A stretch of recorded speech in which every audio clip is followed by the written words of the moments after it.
ये कहानी है विश्व के सबसे बड़े महाकाव्य की, जिसमें योग है, यथार्थ है, विवेक है, परमार्थ है, सत्य ज्ञान का दिव्य प्रकाश है, आध्यात्म का महाआकाश है। ये दर्पण है हर मन के विवाद का, दृश्य है आत्मा और परमात्मा के संवाद का, मानवता का होता है जिससे उद्धार। यही है सच्ची गीता सार, अंधकार से प्रकाश की ओर।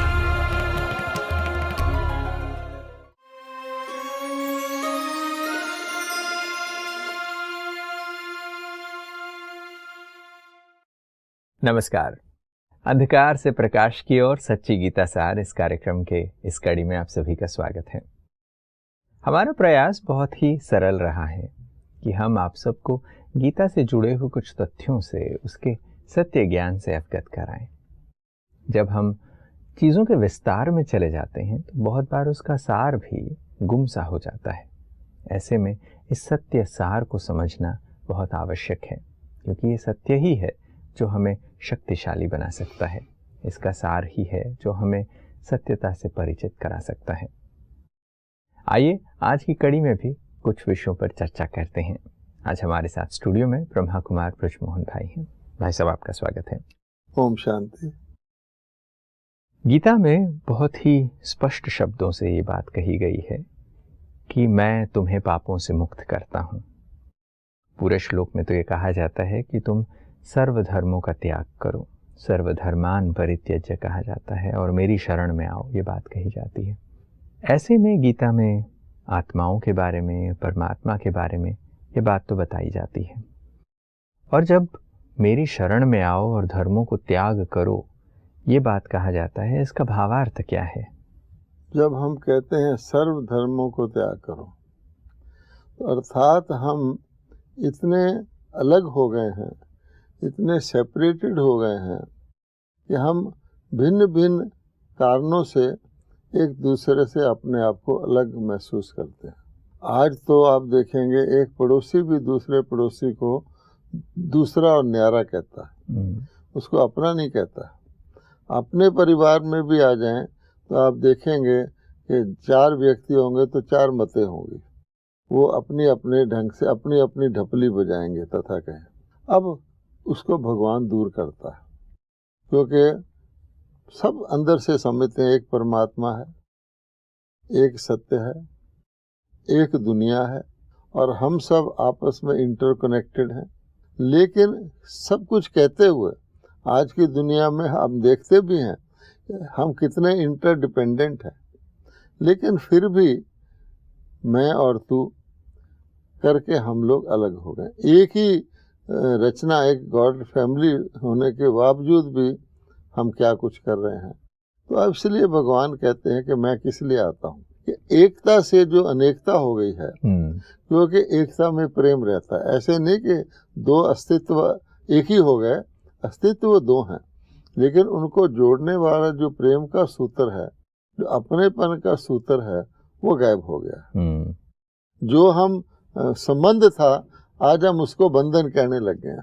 संबंध के बगैर तो दुनिया नहीं चलती, लेकिन किसी का संबंध बंधन हो जाए, एक व्यक्ति का मेरी संतान मेरे ऊपर बर्डन है, तो कैसी खराब बात है। और जब अति हो जाए, इसको भगवान कहते हैं अति धर्म ग्लानि, कि जो रियल स्टेट थी जिसमें इस दुनिया में व्यक्ति स्वर्गवासी कहलाता था, पैराडाइज था। सब लोग कहते हैं कि पहले तो ये दुनिया पैराडाइज थी, पहले हेल नहीं थी, हेवन था। अब इतना हेल भी है, इतना खराब हो गया है, तो भगवान कहते हैं मैं करने आता हूँ उसको ठीक। इसलिए वो कहते हैं कि हुआ क्या, तो भगवान सुनाते हैं कि देखो, जितनी फैलावट होती जाती है उतनी दूरी होती जाती है। वो फिजिकल दूरी भी हो सकती है, तो व्यक्ति अपने रूट्स को ही भूल जाता है। अगर हम मोटे रूप से देखें तो क्या सारे मनुष्य जो दुनिया में हैं उनका सोर्स एक नहीं था? सब लोग मानते हैं। मुसलमान कहते हैं हम बाबा आदम की संतान हैं, क्रिश्चियंस कहते हैं एडम और ईव हमारे पूर्वज हैं, भारतवासी कहते हैं ब्रह्मा और सरस्वती हमारे पूर्वज हैं। अगर हम रिग्रेस करें, आप अपने सामने एक बहुत बड़ा पेड़ ले आए, अब बहुत बड़ा पेड़ है, उसमें मोटी मोटी शाखाएं हैं, फिर उप शाखाएं हैं, एक सिरा उसका उस तरफ है, वेस्ट में है, एक ईस्ट में है। अब उसके दो पत्ते जो फारदेस्ट हैं वो क्या समझते हैं? वो कोई अपना लिंक पेड़ के तने से समझते हैं या जड़ से समझते हैं या नहीं? उसका नतीजा ये हुआ है। इसलिए फिर हम अपने अपने धर्म भी अलग कर लिए। इतनी दूर रहने लग गए तो भूल गए कि हमारी भाषा भी एक होती थी, हमारी फैमिली एक थी। अपनी अपनी भाषा बना ली, अपने अपने तौर तरीके बना लिए, अपने अपने धर्म बना लिए, है ना। तो है थोड़ा, है कुछ भी नहीं, जैसे कोई व्यक्ति डिफरेंट हो जाए, एक डाल पे एक बैठा, दूसरे पे दूसरा। तो भगवान कहते हैं पहले पहले तुमको ये भूल सोचना पड़ेगा कि हमारा एक कॉमन सूत्र है, हम मनुष्य आत्मा हैं। तो आज तो हम देखिए, जिसको हम धर्म कहते हैं, एक ही धर्म के लोग आपस में लड़ रहे हैं, एक दूसरे के खून के प्यासे हैं। तो इसलिए भगवान ने कहा सर्वधर्मान परित्यज, क्योंकि ये सारी चीज़ें बॉडी से कनेक्टेड हैं, दैहिक हैं, और इस जोग्राफिकल डिस्टेंस हो गया। तो इसलिए सब चीज़ें हर एक ने थोड़ी थोड़ी रीति रिवाज में फ़र्क डाल लिया। जो उसके आसपास हैं उसको कहेंगे मेरे हैं। अगर आप गौर से देखें, ब्रॉडली देखें, सब मेरे हैं। फिर नज़दीक आते जाएं तो थोड़े से मेरे हैं, फिर थोड़े से में भी घटते करते अब मेरे अंदर, खुद के अंदर भी मन अलग सोचता है, बुद्धि यहाँ तक वो स्प्लिट हो गया। तो भगवान ने पहली श्रीमत दे दी, देह के सभी धर्मों को छोड़ो और याद करो कि तुम सबका बीज मैं परमात्मा। मेरी तरफ आओगे तो तुम्हें सारा नक्शा समझ में आएगा, अपनी इंटरकनेक्टेडनेस समझ में आएगी। इसलिए भगवान ने कहा, वाक्य छोटा है, सर्वधर्मान परित्यज। और फिर अलग अलग, एक तो हो गए बॉडीली, जिसको रिलीजन कहते हैं, ड्यूटी को भी धर्म कहते हैं। आज हम देखेंगे माता की बेटे के प्रति क्या कर्तव्य है, बेटे का माता के प्रति क्या, पति का पत्नी के, वो सारे हम भूल चुके हैं। अब हम उसको ड्यूटी कहते हैं।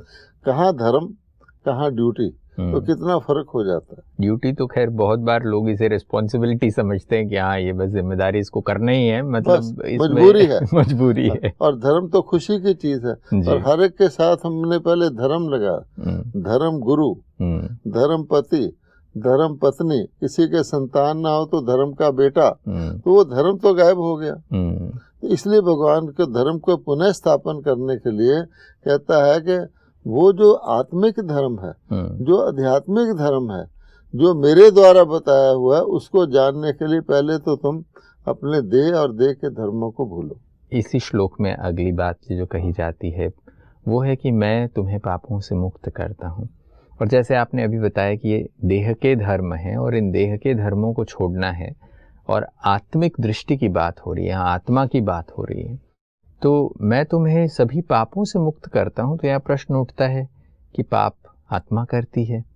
अगर पाप आत्मा करती है और आत्मा को पाप से मुक्त कराने की बात हो रही है, तो मनुष्य गंगा स्नान इत्यादि करने जाते हैं और सोचते हैं कि चलो अब हम पाप हमारे धुल गए। तो अगर वहाँ से धुल जाते तो फिर गीता में ये बात क्यों कहते कि मैं तुम्हें पापों से मुक्त करता हूँ? अगर मुक्त करते हैं तो आत्मा के पाप कैसे मुक्त करते हैं परमात्मा? पापों से मुक्ति अगर हो जाती, जो भी मेथड अपनाते हैं, तो फिर भी भगवान को याद तो करते ही रहते हैं। उन्होंने सोचा पापों से मुक्ति कैसे हो, तो सोचा शुद्धिकरण से, क्लीनलीनेस से। तो उनको आत्मा तो दिखती नहीं, आत्मा की अशुद्धि क्या होती है ये भी पता नहीं। तो जा कर के पावन गंगा पतित पावनी कहकर उसमें स्नान करते हैं।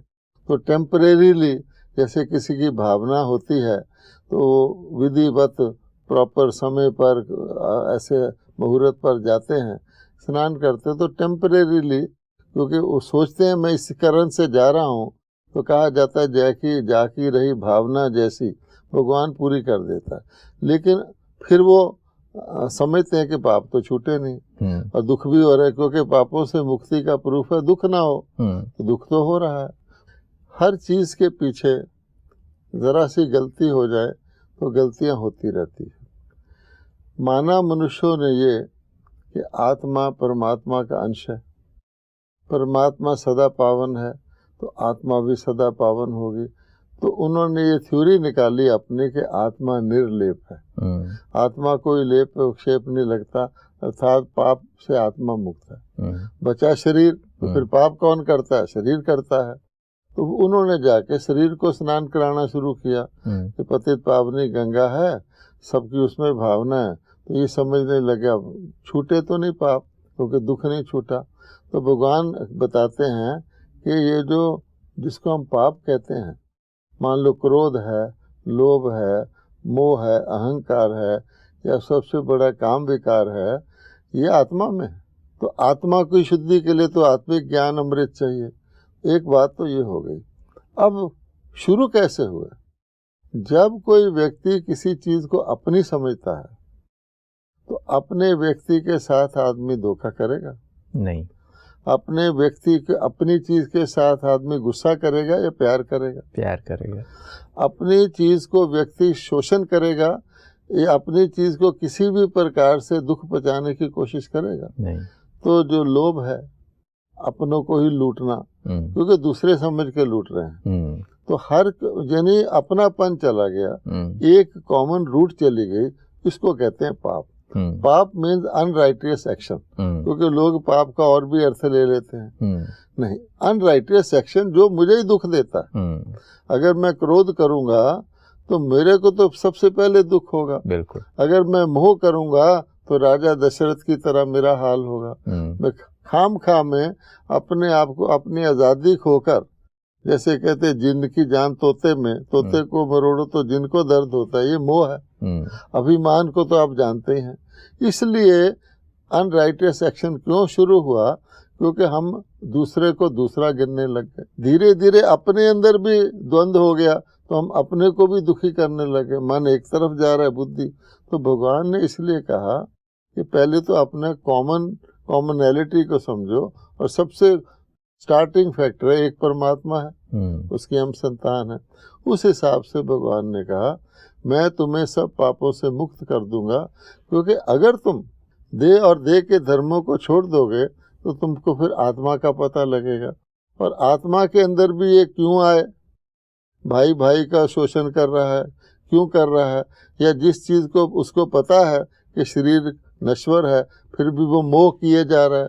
भगवान बंदरी का मिसाल देते हैं कि मुर्दा बच्चे को लेकर भी वो चलती रहती है। आज भी आप देखेंगे कोई भैंस गाय दूध नहीं देती तो उसके मरे हुए बच्चे की खाल लगाकर उसके आगे रख देते हैं। तो ये जाहिर करता है, ये ऊपर के इंस्टेंसेस हैं। तो भगवान इसलिए कहता है कि ये तुम करोगे, तुम्हारे अंदर समझ आएगी, तो तुम अनराइटियस एक्शन करना खत्म कर दोगे। अपने पांव पर एक कल्हाड़ी मारते हो, ये तो तुम स्वर्ग देवता बन जाओगे, सुखी हो जाओगे। तो आप जब ये बात कह रहे थे कि हम ये समझते आए कि शरीर पाप करता है, इसके लिए शरीर का स्नान करवाओ, शारीरिक स्वच्छता करवाओ, और हमने कहा कि आत्मा निर्लेप है, और ये ऐसा मानते आए, और इस मिथ्या मान्यता के कारण हम और ही ज़्यादा दुखी होते आए, और ही ज़्यादा पाप पड़ने लगे। आत्मा हल्के होने के बजाय और ही ज़्यादा वो बोझ के तले दबी हुई, क्योंकि आत्मा का ज्ञान नहीं। हम कहते हैं गुस्सा आता है, जिसको आत्मा का ज्ञान नहीं, वो देखेगा आंखें लाल हो गई हैं, नाड़ियां तन गई हैं, खून तो समझते शारीरिक क्रिया है, लेकिन ये नहीं पता कि ट्रिगर करने वाला आत्मा है। तो इसलिए बाबा भगवान ने पहले तो आत्मा का ज्ञान दिया। तो फर्स्ट क्या है? देह और देह के सब संबंधों को त्यागो। सर्वधर्मान, जो तुम्हारी देह से कनेक्टेड जिसको तुम धर्म समझते हो वो धर्म नहीं है, क्योंकि मास्टर तो आत्मा है। तो आत्मा के धर्म को जानो, इसलिए भगवान ने ये कहा। और जैसे परमात्मा ये कहते हैं कि मैं तुम्हें पापों से मुक्त करता हूँ, तो इस पापों से मुक्त करने की विधि क्या है? कैसे मुक्त करते हैं परमात्मा? पाप कमजोरी के कारण आते हैं। जैसे शारीरिक रोग शारीरिक कमजोरी के कारण आता है, इसी प्रकार से आत्मा की कमजोरी के कारण पाप आते हैं। ठीक है ना? शक्तिशाली जो होता है, जो संपन्न होता है, उसको पाप करने की जरूरत नहीं। चोरी कौन करता है? जिसके पास धन नहीं होगा। तो भगवान कहते हैं कि धीरे धीरे अपने अस्तित्व को गलत समझने के कारण, देह मानने के कारण तुम धीरे धीरे कमजोर हो गई आत्मा। अब कमजोर हो गई है। अब भगवान आप गीता का ज्ञान देते हैं, किस लिए देते हैं? कि तुमको पता लग जाए कि किस कारण से तुम कमजोर हो गए। ये तो हो गई एक बात। अब क्वेश्चन ये है कि शक्तिशाली कैसे बनो? इसके दो भाग हैं। एक है ज्ञान, गीता ज्ञान, कि तुमको पता लगे कि तुम किस कारण से कमजोर हुए, आगे से वो कारण छोड़ो। लेकिन उन कारणों को छोड़ने की भी शक्ति चाहिए। एक व्यक्ति गलत चीज का भी एडिक्ट हो जाए तो समझ भी जाए, मान लो कि शराब पीने का आदी हो गया, वो समझ भी जाए, डॉक्टर कह रहा है तो उन्हें जिंदा रहना तो इसको छोड़। अब उसको आदत ऐसी हो जाती है कि वो शराब पिए बगैर रह ही नहीं सकता, तो कमजोरी आ गई ना। तो दूसरा भाग है योग। तो गीता के भगवान ने ना केवल ज्ञान दिया है, बल्कि मेन बात है कि दवाई क्या है। ज्ञान तो एक डायग्नोसिस है, वो है योग।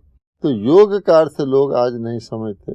अब भगवान कहते हैं कि जो योग मैंने प्राचीन सिखाया था और वो गुम हो गया था, फिर सिखाने आया था।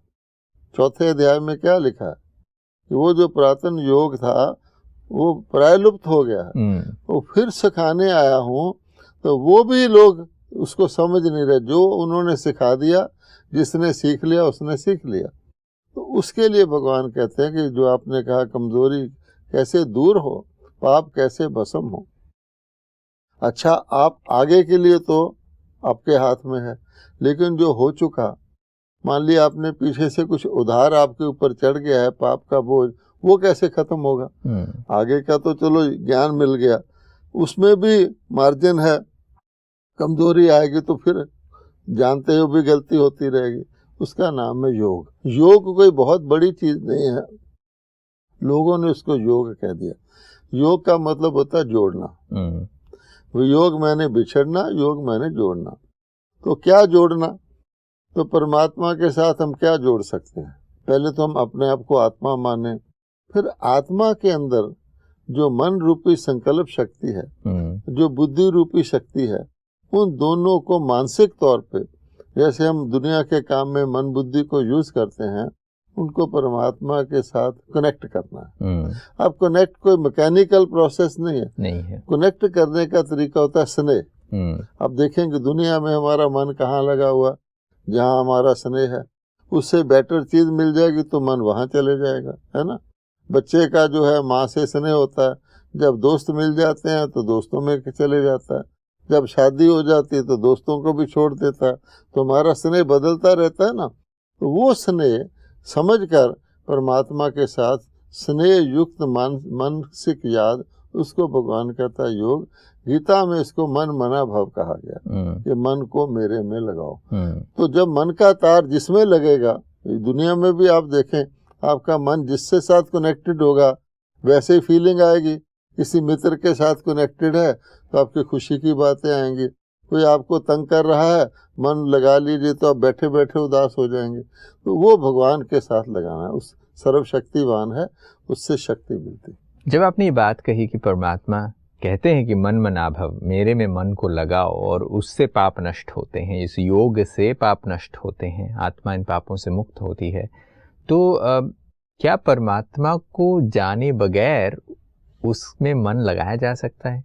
क्योंकि हम तो ये मानते आए कि किसी देहधारी को अगर हम परमात्मा मानने लगे तो इसकी वजह से गड़बड़ हो जाती। अब जैसे मनमना भाव है, ये सेपरेट श्लोक है। जो हम बात कर रहे थे सर्वधर्मान परित्यज, उसके आगे भी नेक्स्ट यही है, माम एकम शरणम व्रज, कि मेरे साथ योग लगाओ। अब यही बात है कि जब भगवान आते हैं तब तो अपना परिचय देते हैं, उस परिचय को कोई सुनता है, समझता है, जिसकी समझ में आ जाए वो तो मनमना भाव हो जाएगा और वो योग लगाएगा, उसके पाप भी मुक्त हो जाएंगे। आगे के लिए उसको समझ आ जाएगी कि कोई भी कर्म, मोटे रूप से गीता कहती है, कोई भी कर्म जो आप बॉडी मान के करोगे वो अनराइटियस हो जाएगा। पहली बात, बॉडी विनाशी है, मॉर्टल है। तो गीता का लेसन ही क्या है सेकंड अध्याय में कि तुम आत्मा हो, शाश्वत हो, अनादि हो, अविनाशी हो। तो जो आत्मा मान के करोगे वो आपका एक तो अटर्नल होगा, विनाशी नहीं होगा क्योंकि आत्मा अविनाशी है। दूसरा, भगवान को याद करके करोगे तो श्रेष्ठ होगा। सीधी बात है।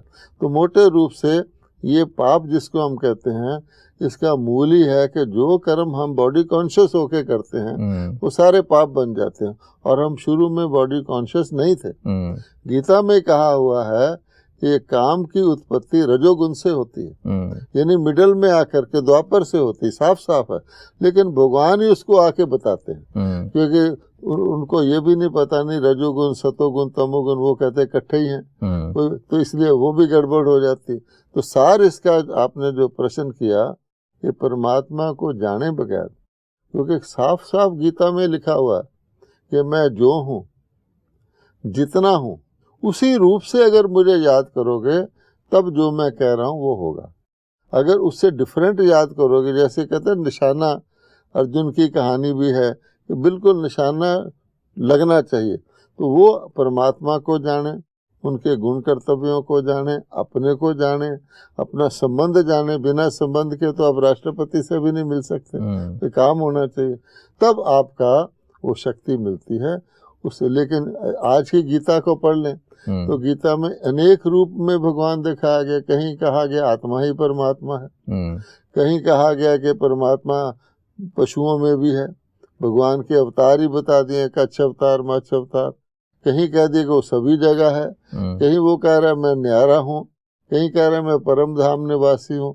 तो ना उसके नाम का, ना रूप का, ना अवतरण के समय का किसी का भी ज्ञान नहीं है। इसलिए गीता पढ़ते रहो, लेकिन आपका बुद्धि योग लग। गीता बहुत पढ़ते हैं, लेकिन परमात्मा को याद गीता पढ़ के कितने करते हैं? परमात्मा ने सारी गीता में इसीलिए कहा कि मुझे याद करो। फाइनल तो ये है, तो पढ़ लिया आपने, अनेक बार पढ़ लिया कि ऐसे करो ऐसे करो, किया ही नहीं तो फल क्या मिलेगा? बहुत ही खूबसूरत बात आपने कही है। गहरे चिंतन का विषय है कि गीता हम अनेकों बार पढ़ते आए हैं और परमात्मा सॉल्यूशन भी देते हैं पापों से मुक्त होने के लिए। मुझ में मन को लगाओ, मेरी शरण में आओ, हम वो काम नहीं करते। इस पर और भी चर्चा की जा सकती है, मगर समय को देखते हुए हम यहीं विराम लेंगे। अगली कड़ी में कुछ और विषयों पर चर्चा जारी रखेंगे। आप आए इसके लिए आपका बहुत बहुत धन्यवाद। नमस्कार। ओम शांति। दोस्तों, अंधकार से प्रकाश की ओर सच्ची गीता सार में आज हमने बहुत ही स्पष्टता से ये बात समझा कि आत्मा ही पापात्मा पुण्यात्मा कहलाती है।